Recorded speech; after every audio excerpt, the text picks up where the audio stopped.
नमस्कार दोस्तों, स्वागत है आपका स्टडी फॉर सिविल सर्विसेज में। यदि स्टडी फॉर सिविल सर्विसेज के छात्र हैं तो ये वाला टेलीग्राम जरूर ज्वाइन करके रखिए।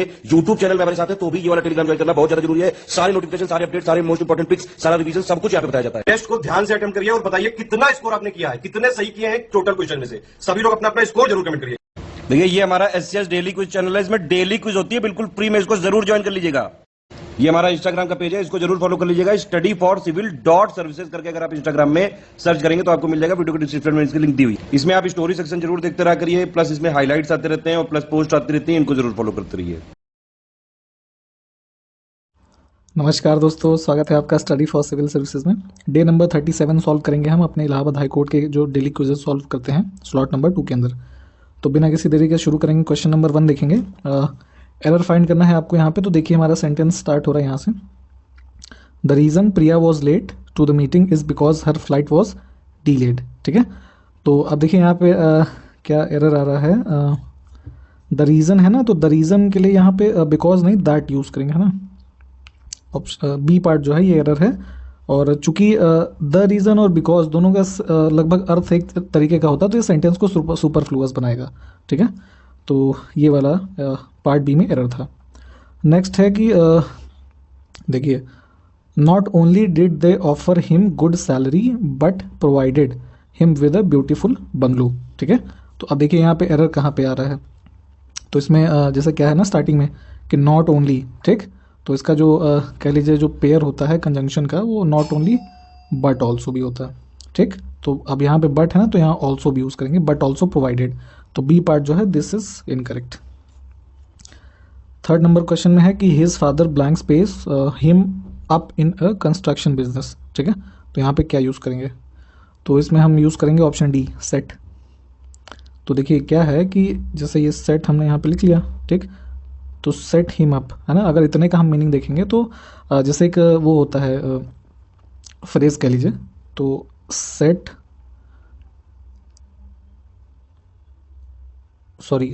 समवन अप है ना, समवन अप। इसका जो मतलब होता है कि मतलब किसी को किसी पर्टिकुलर चीज़ में इस्टेब्लिश करना। ठीक, तो जैसे उसने क्या किया कि his father set him up in a construction business, है ना, उसमें कंस्ट्रक्शन के बिजनेस में उसको लगा दिया, मतलब स्थापित कर दिया। तो ऑप्शन डी जो होगा वो करेक्ट होगा।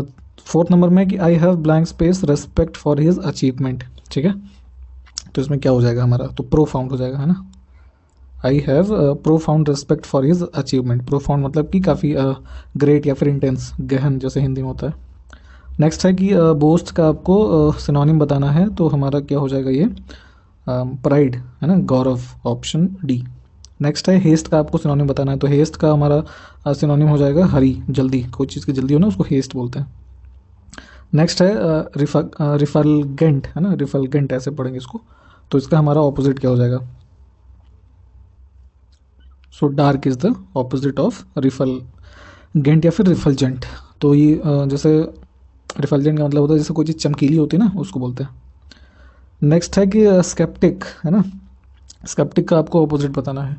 तो हमारा क्या हो जाता है स्केप्टिक का ऑपोजिट, तो ये हो जाएगा बिलीवर, ऑप्शन ए। ठीक है, नेक्स्ट है कि आपको देखिए कोटेड पार्ट को इम्प्रूव करना है। तो क्या है हमारा सेंटेंस, देखते हैं कि Neha would be looked beautiful in Indian attire. ठीक है, तो इसको इम्प्रूव करेंगे हम। तो नेहा वुड लुक, है ना, वुड बी लुक्ड नहीं होगा, तो would look, Neha would look beautiful in Indian attire. तो ऑप्शन सी। नेक्स्ट है कि यहाँ पे देखिए यहाँ से स्टार्ट है कि people have been long known how important the trees are to them. ठीक है, तो इसको हम क्या कर सकते हैं, तो people have long known, have been नहीं, बीन का यूज़ नहीं करेंगे। तो people have long known, option C को हम अगर यूज़ करेंगे तो this will be correct. People have long known how important the trees are to them.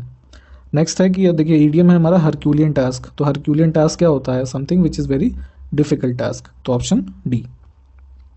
Next है कि ऑन टेंटर हुक्स, है ना, तो टेंटर हुक्स ईडियम का मतलब क्या होगा, तो इन जैसे anxious suspense, option C, on tenterhooks. Next है कि एन एसोसिएट इन क्राइम, है ना, वन वर्ड सब्सटीट्यूशन बताना है आपको। तो मतलब कि एन एसोसिएट इन क्राइम वो होता है अकम्प्लाइज, ऑप्शन ए। नेक्स्ट है कि man behaving more like a woman than as a man, तो उसको क्या बोलते हैं, तो वो होता है एफेमिनेट, ऑप्शन बी, जो महिला की तरह व्यवहार करे कोई पुरुष। अगला है इनकरेक्टली स्पेल्ड वर्ड बताना है आपको इसमें से। तो हमारा जो प्रोफिशिएंट लिखा हुआ है ना, ये बी वाला, ये गलत है। नेक्स्ट है, अब इनकरेक्ट आपको बताना है यहाँ पे मीनिंग क्या होगा। तो जो ग्रामर की स्पेलिंग है ना, वही तो गलत लिखी है। फेमिलियर, नैरेटर और ऑपरेटर, ठीक है। अब यहाँ पे आपको पैसिव वॉइस या एक्टिव वॉइस में चेंज करना है आपको दिए हुए सेंटेंस को। देखते क्या सेंटेंस, कि Sunita has written a story which fascinates everyone, ठीक है। तो ऑब्जेक्ट को पहले ले आइए, पैसिव वॉइस बनाना है हमको, ठीक है। तो क्या है, a story has been written by Sunita which fascinates everyone. हमारा ऑप्शन ये जो है यही करेक्ट है, ठीक है। तो ये करेक्ट हो गया। नेक्स्ट है कि management is a set of blank space that can keep a complicated system of people and technology running smoothly, ठीक है।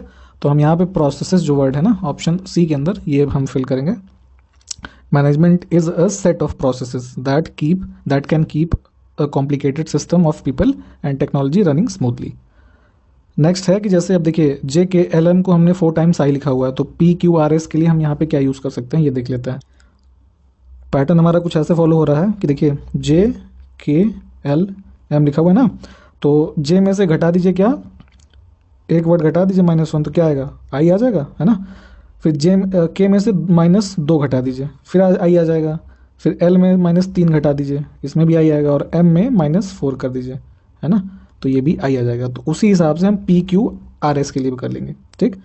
तो P में से क्या घटाएंगे, 1, मतलब 1 डिजिट घटाएंगे तो हमारा आएगा क्या, O। फिर Q में भी आएगा, 2 माइनस करेंगे तो O आ जाएगा, है ना। फिर R में आ गया -3 पे O, तो ये कहाँ दिया हुआ है, O वाला सब चारों ओर हो जाएगा ऑप्शन बी के अंदर, ये करेक्ट हो जाएगा। नेक्स्ट है वर्ड आपको चूज़ करना है। तो जैसे जिस प्रकार सैड है कोई, तो फिर वो होपफुल है। फिर हैप्पी तो एक्सटैटिक, फिर हाई, फिर जाइंट, फिर ट्रेल, फिर पाथवे, ठीक। तो आपको सीधे सीधे समझ में आ रहा होगा कि ऑप्शन ए जो हमारा है ये एक दूसरे के विलोम है, ये हमारा ऑड हो जाएगा। फिर यहाँ पे ऑड चूज़ करना है, तो देखिए FHJLNQ, इसका लॉजिक एक बार ढूंढ के देखते हैं कि इसमें क्या यूज़ हो रहा है, ठीक है। तो पहला देख लेते हैं कि F, H और J। तो F होता है हमारा 6, H 8 और J होता है 10। तो +2 ऐड हो रहा है दोनों में, है ना। अब दूसरा देखते हैं LNQ। तो यहाँ L होता है हमारा LNQ, ठीक है। L होता है 12, N होता है 14 और Q 17। तो सीधे सीधे दिख रहा है कि यहाँ तो 2 हो रहा है प्लस ये, लेकिन 3 हो जा रहा है। तो तीसरा भी देख लेते हैं JLN, ठीक है। तो JLN का क्या हो जाएगा, J हमारा होता है 10, L 12 और N 14। तो यहाँ पे भी 2 हो रहा है, तो कुल मिला के फिर ये ऑड हो जाएगा, चौथा देखने की जरूरत नहीं है, ठीक है। तो बी वाला जो है this is odd. Next question है कि देखिए कुछ पेयर्स लिखे हुए हैं। तो 11 को 121 लिखा है, 13 को 169, 19 को 391, तो 21 को 441। तो हमारा ऑड जो होगा वो कौन सा हो जाएगा, तो क्या है, देख लेते हैं। जैसे ये 11 का स्क्वायर है, ठीक, पहला वाला। दूसरा है 13 का स्क्वायर, फिर 21 का स्क्वायर, ये 441, ठीक है। 19 का ही गलत लिखा हुआ है, ठीक है, 361 होता है ये। तो ये हमारा गलत हो जाएगा, मतलब ऑड हो जाएगा। नेक्स्ट क्वेश्चन देखते हैं कि देखिए यहाँ पे करेक्ट ऑर्डर में लगाना है आपको दिए हुए वर्ड डिक्शनरी के हिसाब से। ऑप्शन ए 1 3 5 4 2 के हिसाब से अगर इसको आप अरेंज करेंगे तो एक मीनिंगफुल ऑर्डर में निकल आएगा, जो डिक्शनरी के हिसाब से होता है, ठीक है। नेक्स्ट क्वेश्चन है AEIM में और 5वें पोजीशन पे क्या हुआ, हमारा वर्ड जो है वो आएगा, ठीक है। तो देखिए हो क्या रहा है, A होता है अपना 1, E होता है 5, I होता है हमारा 9, M 13। तो इनके बीच में रिलेशन क्या हो रहा है, +4 +4 +4। तो 13 4 17। 17वें पोजीशन पे क्या होता है, Q। तो Q कहाँ दिया है, ऑप्शन बी के अंदर, ये हो जाएगा हमारा करेक्ट। अगला है कि देखिए पॉइंटिंग टुवर्ड्स मैन। तो ये देखिए वही ब्लड रिलेशन वाला हिसाब है। तो यहाँ इसको ड्रॉ करते हैं, हिंदी वाला देख लीजिए। एक व्यक्ति की ओर संकेत करते हुए रितिका ने कहा कि वह मेरे दादाजी के एकमात्र पुत्र का पुत्र है। तो रितिका उस व्यक्ति से किस प्रकार संबंधित है। तो रितिका मान लीजिए ये हैं। अब इन्होंने क्या कहा, एक व्यक्ति की ओर संकेत करते हुए कि वह मेरे दादाजी। तो मान लीजिए ये रितिका के दादाजी हैं। अब दादाजी के एकमात्र पुत्र, मतलब ये उनके सन हो गए, ठीक। अब क्या है कि पुत्र का पुत्र है, तो ये पुत्र का पुत्र मतलब ये जो मैन जिसकी तरफ वो इशारा कर रही है रितिका, ठीक। तो अब क्या है कि रितिका के दादाजी के एकमात्र पुत्र है ना। तो ये रितिका क्या है, भाई है ना। तो अब पूछा जा रहा है आपके रितिका उस व्यक्ति से किस प्रकार संबंधित है, तो रितिका उसकी व्यक्ति की बहन है, ऑप्शन बी। अब अगला देखिए, profit obtained on selling an article for ₹540 is equal to the loss incurred on selling the article for ₹370। अब if selling price is 910 then what is the profit percentage, यहाँ वो हिंदी में लिखा है, तो इसको देखिए सॉल्व करके देखते हैं यहाँ पे क्या है। तो मान लेते हैं हम कि हमारा जो प्रॉफिट या लॉस है वो हम x मान लेते हैं, लॉस प्रॉफिट जो है वो x मान लिया हमने, ठीक है। तो अब कहा क्या जा रहा है कि 540 में एक वस्तु को बेचने पर प्राप्त लाभ वस्तु को 370 में बेचने पर प्राप्त हानि के बराबर है, ठीक। तो हम इसको कुछ इस तरीके से लिख सकते हैं कि 540 minus X equals to X minus 370, ठीक। यहाँ से जो लाभ है, यहाँ से जो हानि है, उसको दिए हुए नंबर्स में से हम घटा दिए, ठीक। ये लिखा हमने। इसको सॉल्व करेंगे तो हम x मतलब जो हमारा प्रॉफिट लॉस है वो क्या निकल के आएगा, ये 910 अपॉन में 2 मतलब 455 आ जाएगा, x इक्वल्स टू 455। ये हमने यहाँ से निकाल लिया इसको सॉल्व करके, ठीक। अब क्या है कि यदि विक्रय मूल्य 910 रुपये है तो 910 में उसका ये लाभ भी मिला हुआ है, तो हम देखिए क्या है 910 माइनस 455, ये हम कॉस्ट प्राइस निकाल लेते हैं यहाँ से, ठीक है। क्रय मूल्य जो है मतलब उसने सामान उत्तम खरीदा होगा, तो ये कितना आ जाएगा 455 घटाएंगे 910 में से, तो ये भी 455 ही आएगा, ठीक। तो हमारा CP जो आ गया 455 आ गया। अब पूछ रहा है आपसे कि लाभ प्रतिशत क्या है, तो 455 जो है CP है ना, विक्रय मूल्य का मतलब वही कितना प्रतिशत है, तो 455 और डिवाइडेड बाय 455 इंटू 100, तो ये वही 100% का ही तो लाभ है पूरा का पूरा, सीधे सीधे आपको दिख रहा है, ठीक। तो ये कहाँ दिया हुआ है हमारा, ऑप्शन डी के अंदर है ना, तो ये हमारा करेक्ट हो गया, ठीक है। जैसे ये 33 सही 1/2 लिखा है, 16 सही 2/3 लिखा है ना। जैसे टेलीग्राम में ऑप्शंस में इस तरीके से लिखने का सुविधा नहीं है, तो इसलिए इस तरीके से लिखा गया था यहाँ पे, तो ये देखा आपने। अगला प्रश्न है, देखिए देखेंगे क्या है कि अब देखिए यहाँ पे, in what ratio of tea at ₹240 should be mixed with tea with 280 kg so that on selling the mixture 324 kg 20% का प्रॉफिट हो, ठीक। वही यहाँ नीचे हिंदी में लिखा है, तो इसको भी सॉल्व करके देखते हैं यहाँ पे। तो 324 पर केजी बेचने पे 20% का लाभ हो, ये आपसे कहा जा रहा है। तो देखिए पहले हम कॉस्ट प्राइस निकाल लेते हैं मिक्सचर का, तो जो हमारा मिश्रण का कॉस्ट प्राइस होगा वो उसको क्या कर सकते हैं हम यहाँ पे देखिए 324 इंटू 100 अपॉन 120, ठीक है। ये हमारा कितना आ जाएगा 270 रुपये, ठीक है। तो ये मिक्सचर का हमारा जो है वो कॉस्ट प्राइस आ जाएगा। तो अब कहा जा रहा है कि वही रेशियो निकालना है, तो एलिगेशन मेथड लगा लेते हैं हम, ठीक। तो क्या हमारा है देखिए यहाँ पे 240 और 280, ठीक। और हमने जो कॉस्ट प्राइस निकाला अभी मिश्रण का वो क्या था 270, ठीक है। तो ये इधर से आ गया हमारा 30 और इधर से ये आ गया 10। इसको सिंप्लीफाई करेंगे तो ये 1:3 इस अनुपात में दोनों चाय को मिलाना चाहिए। तो ये कहाँ दिया हुआ है, ऑप्शन सी के अंदर, ये हमारा करेक्ट हो जाएगा। अगला प्रश्न है कि यदि ए बी से 6 गुना ज़्यादा है तो बी ए से कितने प्रतिशत कम है, ठीक है। तो देखिए मान लीजिए बी जो है अपना एक्स है, ठीक। तो ए जो हमारा क्या हो जाएगा, उसको हम ये लिख सकते हैं x plus 6 into X equals to 7x, ठीक है। तो अब हमारा जो रिक्वायर्ड परसेंटेज है उसको निकाल लेते हैं। तो ये क्या हो जाएगा 6x अपॉन 7x इंटू 100। तो इसको सॉल्व करेंगे आप तो ये आ जाएगा 85.71%, ठीक है। तो जो ये बी है वो ए से 85.71% कम है, तो ये ऑप्शन डी के अंदर दिया हुआ है, ये करेक्ट हो जाएगा हमारा। अगला प्रश्न देखेंगे, the first page displayed bye web browser after opening a website is called. तो जब आप कहीं से कोई वेबसाइट खोलते हैं ना, तो जो सबसे फर्स्ट पेज दिखता है उसको होम पेज बोलते हैं, ठीक है, ऑप्शन ए। अगला प्रश्न है कि who is known as the father of Indian supercomputer, ठीक है। तो भारतीय सुपर कंप्यूटर के पिता के रूप में हम जानते हैं विजय भाटकर जी को, ऑप्शन बी। अगला प्रश्न है कि Daisy wheel printer is a type of, ठीक है। तो डेजी व्हील प्रिंटर जो होते हैं वो इम्पैक्ट प्रिंटर होते हैं, ठीक है। काफ़ी इनमें आवाज़ आती है जब ये प्रिंट करते हैं, तो ये एज अ इम्पैक्ट प्रिंटर इनको बोला जाता है। एक बार इनके टाइप्स देख लीजिएगा आप, जैसे अब ये सब आज की डेट में यूजलेस हैं, मतलब यूज़ नहीं होते हैं, but still they are asked in examinations. अगला है कि which of the following types of files can be sent as an email attachment, ठीक है। तो अगर आपने ईमेल भेजा है तो आपको पता ही होगा तो ईमेल में हम जो अटैच कर सकते हैं तो टेक्स्ट फाइल, ऑडियो, वीडियो, ये तीनों को कर सकते हैं, तो all of the above type of file. अगला है कि तत्सम शब्द आपको इसमें से बताना है। तो देखिए क्षमा, घोष, काग, काज और अभिलाख है ना, तो जो हमारा घोष है ये तत्सम है, बाकी तद्भव है। अगला शब्द भी तत्सम ही है हमारा, तो चिंता शब्द जो है ये तत्सम है ना, बाकी तद्भव है।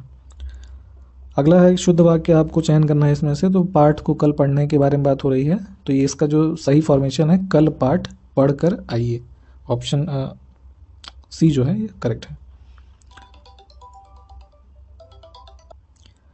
शुद्ध वर्तनी वाला शब्द आपको इसमें से चयन करना है। तो देखिए संपन्नता जो है वो कैसे लिखेंगे, तो जो सही तरीका है ऑप्शन सी, संपन्नता। अगला है हाथी का पर्यायवाची शब्द इसमें से कौन सा नहीं है, ठीक। तो द्वीप, दुरद और सिंधुर है ना, ये सब हैं, तरण ही नहीं है। अगला है कमल का पर्यायवाची इसमें से कौन सा नहीं है, ठीक है। तो जो रसाल है ये आपका आम का पर्यायवाची होता है, बाकी उत्पल, राजीव, नलिन ये कमल के पर्यायवाची हैं। विकासात्मक का विपरीतार्थक शब्द कौन सा होगा, तो जिस प्रकार से विकास हो रहा है तो ह्रास होगा ना, किसी चीज़ में कमी होगी, वो हो जाएगा बी।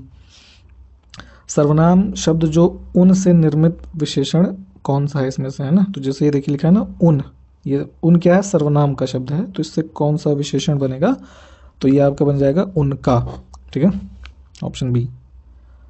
अगला है कि किस प्रकार की बाजार व्यवस्था में बाजार अथवा उद्योग पर एक ही विक्रेता, मतलब मोनोपोली, ठीक है। आजकल एजुकेशन के सेक्टर में भी आप देखते होंगे ना, कुछ मोनोपोली वाले लोग आ गए, तो वही बात है, मोनोपोलिस्टिक जो मार्केट है, एकाधिकार, वहाँ पर बाजार पर एक ही विक्रेता का वर्चस्व होता है। अब निम्नलिखित में से कौन भारत राज्य के कार्यपालक, मतलब एग्जीक्यूटिव हेड जो हैं वो स्टेट ऑफ, मतलब जो भारतवर्ष के जो एग्जीक्यूटिव हेड की बात हो रही है वो कौन होते हैं, तो ये होते हैं आपके प्रेसिडेंट, है ना, प्रधानमंत्री नहीं होते, प्रेसिडेंट होते हैं। अगला है कि India has longest international border with which country, तो बांग्लादेश जो है उसके साथ सबसे ज़्यादा है ना, 4000 से ज़्यादा की दूरी है, एग्जैक्टली आप एक बार देख लीजिएगा। और इसका एक शॉर्ट ट्रिक होता है कि ऐसे 55, ठीक है, तो ये ऑर्डर है, सबसे ज़्यादा बांग्लादेश, फिर चाइना, फिर पाकिस्तान, फिर नेपाल, है ना, ऐसे फिर भूटान, अफगानिस्तान जो भी है, ये एक ऑर्डर है। अगला है कि निम्न में से कौन संसद की दोनों में से किसी भी सदन का सदस्य नहीं होता, ठीक है। तो राष्ट्रपति जी जो हैं वो किसी भी सदन के सदस्य नहीं होते, बल्कि संसद का भाग होते हैं। संसद हमारी जो होती है वो 3 भागों से मिलकर बनती है, प्रेसिडेंट, लोकसभा और राज्यसभा, ठीक है। अगला प्रश्न है कि which one of the following article of Indian constitution deals with legal entity that is equality before law, ठीक है। तो विधिक समानता यानी कानून के सामने समानता से संबंधित अनुच्छेद जो है वो आपका कौन सा है, तो वो होता है आर्टिकल 14, ठीक है। अगला प्रश्न है कि देखिए विच of the following is not a source of emission of methane, ठीक है। तो जो मीथेन के उत्सर्जन का स्रोत नहीं है वो मोटर व्हीकल्स नहीं होते, है ना, बाकी पशुधन, गन्ने के खेत और धान के खेत जो है ये सब होते हैं।